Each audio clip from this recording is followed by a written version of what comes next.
You are listening to Parliament Matters, a Hansard Society production supported by the Joseph Rowntree Charitable Trust.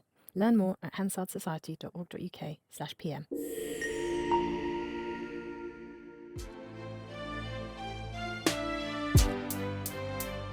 Hello and welcome to Parliament Matters, the new podcast from the Hansard Society about the institution at the heart of our democracy, Parliament itself.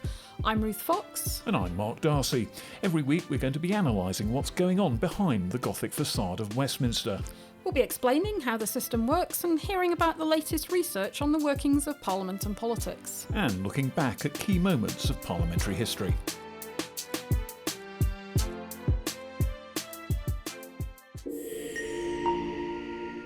Hello and welcome to Urgent Questions, your chance to ask the team here at the Parliament Matters podcast anything that occurs to you about the running of Parliament, the functioning of the Westminster community, the way legislation is treated.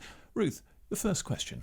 So we've had a question mark from Richard on social media, and he said, at what point does the government commit a contempt of Parliament by making policy announcements to the media rather than to the House of Commons? Of course, this is one of the big irritants that really annoys speakers. Generations of speakers have railed about this. MPs are supposed to hear first when there's a big change or development in government policy. Almost invariably, they actually hear it first on the Today programme or in the newspapers, and that really gets up the nose of generations of speakers. So when does it become a contempt? Is there some kind of cumulative process where there's sort of 3 strikes and it's contempt? The answer to that is no. My suspicion is, even though this seriously annoys speakers, and even though it seriously annoys backbenchers and select committee chairs and people to whom it hasn't been mentioned first, this doesn't ever become a contempt, because the only way something becomes a contempt of Parliament is if there's a vote in the House of Commons declaring something to be a contempt of Parliament. And so however annoyed people may get with a minister who's going out there making those announcements, the chances are that there's never going to be that vote, because essentially that would mean a Prime Minister and a government being prepared to throw one of their ministers to the wolves, which is at any rate inelegant. Yeah, I mean, what we've got at the moment is Lindsay Hoyle getting pretty angry every week, admonishing the minister. They take it on the chin, and they're back the next week doing exactly the same thing. And I think it's really instructive to ask the question. The opposition get annoyed about this as well. But once they're in government, if they get into government after the next election, what will they do? And I would wager quite a hefty amount that they will be doing exactly the same thing. Because you've got a real issue here that, modern communications combined not very well with parliamentary sitting times.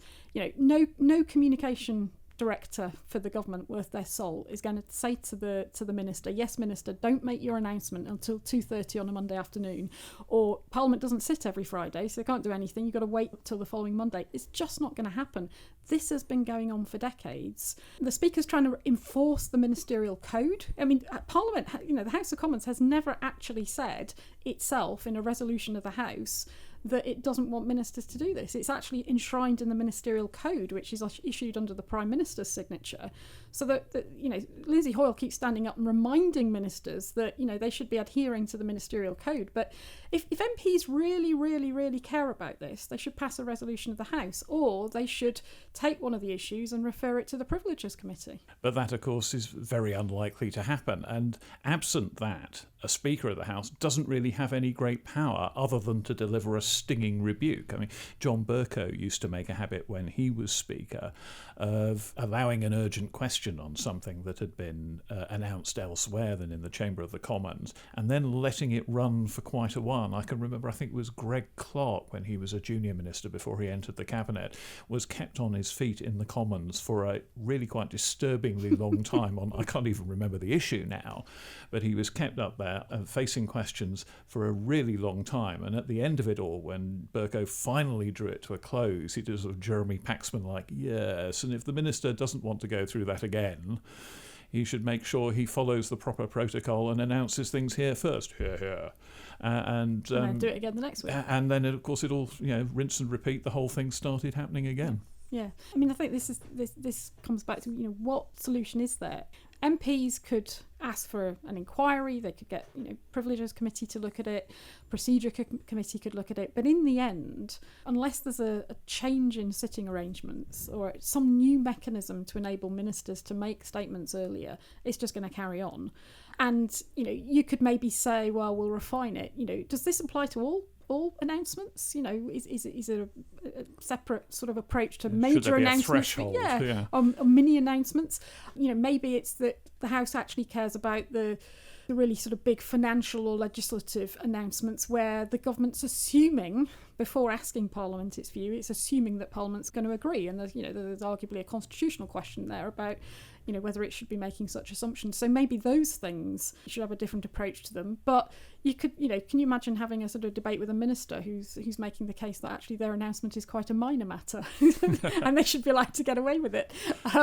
So it sounds easy to say that they should make those statements to Parliament, but actually the context means it's quite difficult. And I think the opposition will do just the same when they get into government. Yeah, and that's the pungent irony about this, of course. The self-same opposition shadow ministers who complain vociferously about the outrageous affront to the privileges of the House of someone making an announcement elsewhere, as soon as they become ministers, as soon as their party's in government, they will do exactly what they're complaining about. Yeah. And the people who are doing what they were complaining about before will equally quickly, and with just as much aplomb, take the other view and start complaining about the outrageous behaviour of ministers in not making these announcements in the chamber. And everyone will hear furiously on all sides. And it will just, I think, undermine everybody's credibility because it's such an absurd fandango to perform. Yeah, and this is the endless problem that organisations like the Hansard Society face when you're trying to persuade people about the case for parliamentary reform.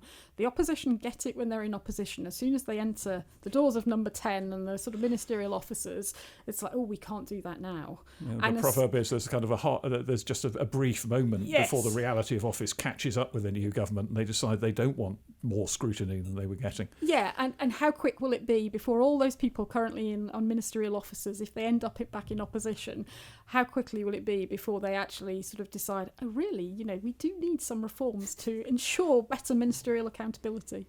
It won't be long. And speaking of parliamentary reform, you've got another question on that very subject. Yes, so our next question is from John, and he said, governments routinely dismiss calls for electoral and other constitutional reform as a non-urgent second-term issue on the grounds that there's little overt public clamour for it. But of course, there's no guarantees that the government's going to get in for a second term. So how can they be persuaded that, like other policy areas such as transport, it's a form of derived demand, that failure to invest in it up front will prevent or inhibit the successful delivery of many of their other policy goals? Oh gosh, I mean, it's a very well-made point that machinery of government issues are not something that the public directly cares about, but the public feels the result of government not working well. Having said that, the mechanics of big league constitutional change in this country are... Did you say big league constitutional change? Yeah, big league, not Donald Trump, big league constitutional change, reforming the House of Lords into an elected Senate of the nations and regions of something of that scale. The mechanics of doing that are so vast that they could crowd out an awful lot of other parliamentary business. I mean, the last serious attempt at this, if you remember, was the Nick Clegg attempt to reform the House of Lords back in the coalition years. And that was defeated, in effect, by procedural means. Labour wouldn't agree to a timetable motion, and there were enough Tory rebels who wouldn't agree to it either. The government of the day was faced with the prospect of a sort of endless kind of Schrodinger's committee stage debate that never ended, ate up vast amounts of parliamentary time, generated nothing but bad headlines, produced no results, and at the end of it all they'd have been lavishing this vast chunk of political capital on something that the voters didn't care about, and so it ground to a halt. So you need an enormous head of steam and you need some level of consensus to get things through, and if those two things don't exist, it's not going to happen. Yeah, I mean, that's the challenge we're experiencing. As an organisation, we've been trying to put the focus on the need to reform delegated legislation, which we'll perhaps pick up in a future podcast. But how do you persuade the government to do something that is, there's not a clamour on the doorstep when they're out, doing their canvassing. What do the voters want? House of Lords reform is not a sort of top 2-3 issue when you're dealing with sort of cost of living crisis, schools, hospitals, war, peace. So it's just not up there. But on the other hand, it is a part of the jigsaw of how you deal with some of those issues. Because you look back over the last few years, some of the problems, they're not all about individual failings of ministers. They're not all about, problems within the Conservative Party. Some of it is also about institutional failure. The way the country is governed has got to be part of that discussion. But we've got to have a sort of a think about how we convey the need for democratic reform. I think a lot of reformers talk about it in the context of sort of democratic and constitutional principles, and these being naturally good things to have. But that doesn't convince a government that's got all these other pressures bearing down on it. So we've got to think about sort of how what the incentive structure is. There's got to be something in it for government that they're going to get out of it to be worth investing the time and effort to do it. Because the last cost-benefit analysis has got to change. Exactly that point, in a way. The last really mega constitutional change, giving the House of Commons the ability to override the House of Lords back more than 100 years ago now with the first Parliament Act, that only came about because the Asquith Liberal government of the day was basically unable to govern. The House of Lords struck down a lot of its legislation and then struck down its budget, the famous Lloyd George People's budget. And so when that happened, they were faced with the choice of either just letting the House of Lords strike down anything they tried to do or getting constitutional change. And the head of steam behind them was enormous, and this proceeded through several general elections until eventually the House of Lords cracked and allowed itself to consent to a mechanism for overriding itself. But that took an awful lot, and there isn't that kind of head of steam, the pressure necessary to force through, for example, an elected Senate of the regions, or perhaps even a change in the electoral system. A change in the electoral system might come if someone uses the leverage of a hung parliament to get it done. But big league constitutional change, and there I go again, not big league, big league constitutional change requires a certain level of consensus just to get it through the machinery of Parliament. And without that, you're in trouble. That raises an interesting question then after the next general election. Were Labour to win? Because in terms of the House of Lords, obviously we've had the big Gordon Brown report with proposals about, sort of an elected Senate of the nations and regions. If Labour's not going to proceed with that, and we're looking at sort of smaller bore reforms, there is an issue because they don't have a majority in the House of Lords. So are we going to see a situation where they're appointing lots of peers to catch up with the Conservatives so that they can get their legislation through, which is going to look terrible? I mean, the optics of that are horrendous for the party, but, probably need to do something because otherwise they could face opposition from Conservatives. The Conservative numbers are so much greater than Labour's. Difficulties getting some of their legislation through. Well, this is always the central difficulty, getting Parliament to vote to reform itself when some people in Parliament will inevitably lose out from such reforms, is quite a difficult balancing act. And some of the most significant constitutional reforms we've had since that Parliament Act have actually been almost add-ons that people have hardly noticed at the time. They extended the Parliament Act so that it could the House of Lords could be overridden more rapidly in the Attlee Labour government. There were life peers were brought in. Most of the hereditary peers were excluded, and those things didn't seem gigantic mega changes at the time, even though over a longer period they did change the nature of the House of Lords quite a lot. Yeah, I mean, we're looking at a house, just to set the context for listeners, a House of Lords now that's, over 800?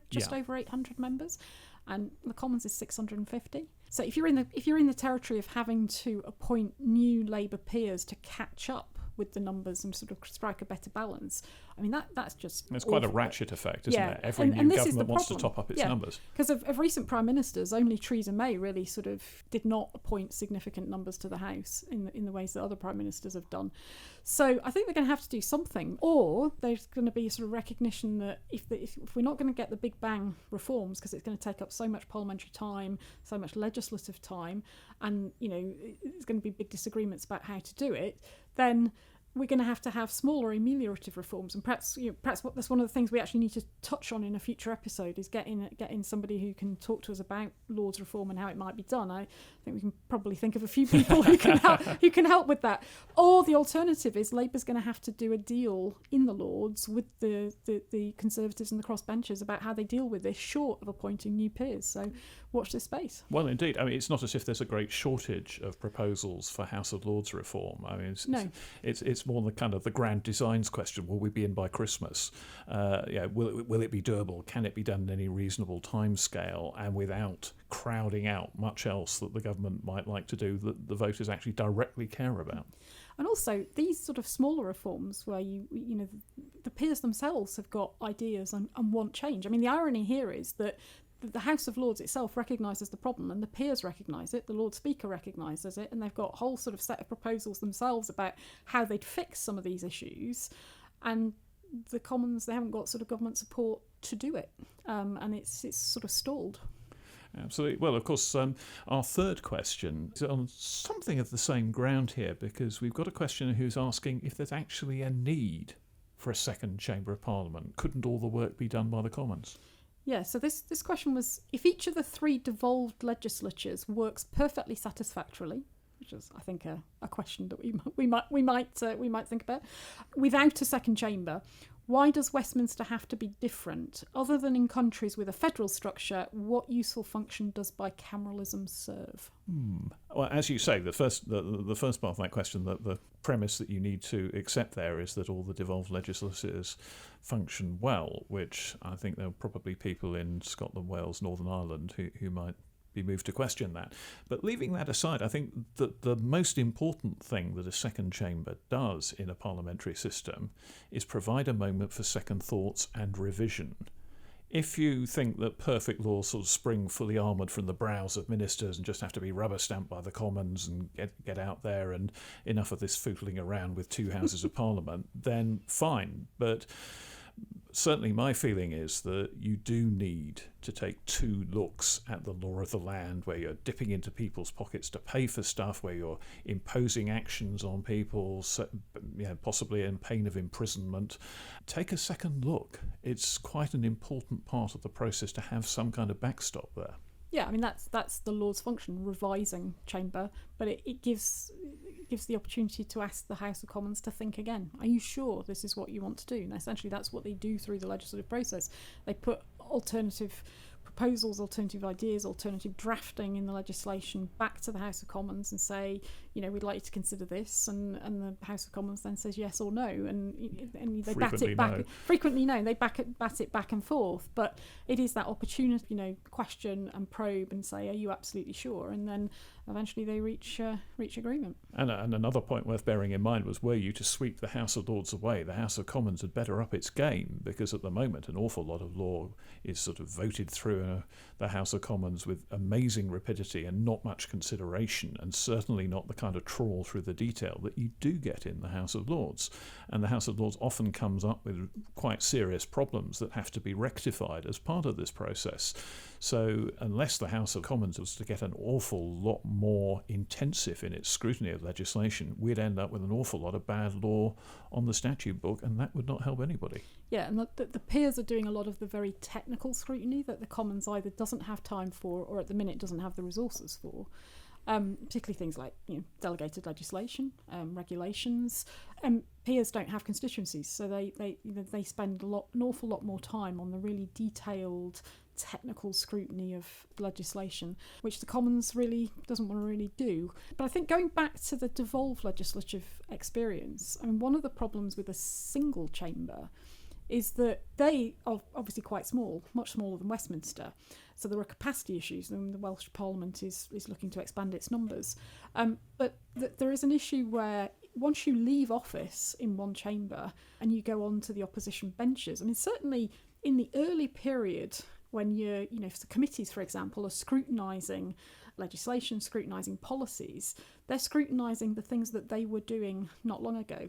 And so there's if a you're sort of newly a in reluctance. opposition, it's quite an uncomfortable experience. Yeah, you sort of reluctance in those early months of a new parliament to do that. You don't have that that issue quite the same way in the House of Lords, and they can take a different approach to their scrutiny. You know, in the Commons, it's scrutiny is done through committees on a departmental basis primarily, and in the Lords they take a different approach. It tends to be sort of more, a broader look at policies on a cross-departmental basis. Well, I think their lordships will quite like the fact that we've been praising their work to the skies. I mean, no one is suggesting that the House of Lords is a perfect instrument of scrutiny at all. But the fact is that if you want to look at the detail of a law, the House of Lords is the place where that is done to a much greater extent than it is in the Commons. The Commons doesn't, as you say, have a lot of the time to do it, and would have to completely change the way it worked if the Lords was just swept away. The idea that the House of Lords is an unnecessary sort of ornament on the Constitution, I think, is a mistake, because I think it genuinely is a very important backstop to the activities of MPs. Yeah, absolutely.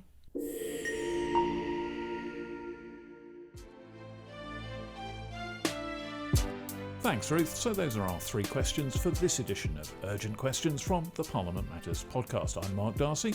And I'm Ruth Fox. Make sure you subscribe to the podcast so you get the next episode.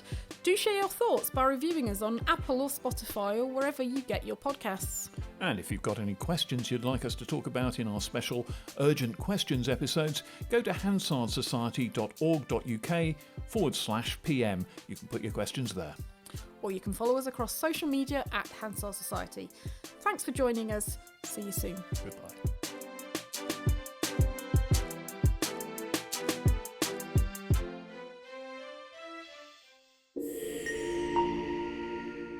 Parliament Matters is produced by the Hansard Society and supported by the Joseph Rowntree Charitable Trust. For more information, visit hansardsociety.org.uk/PM or find us on social media at Hansard Society.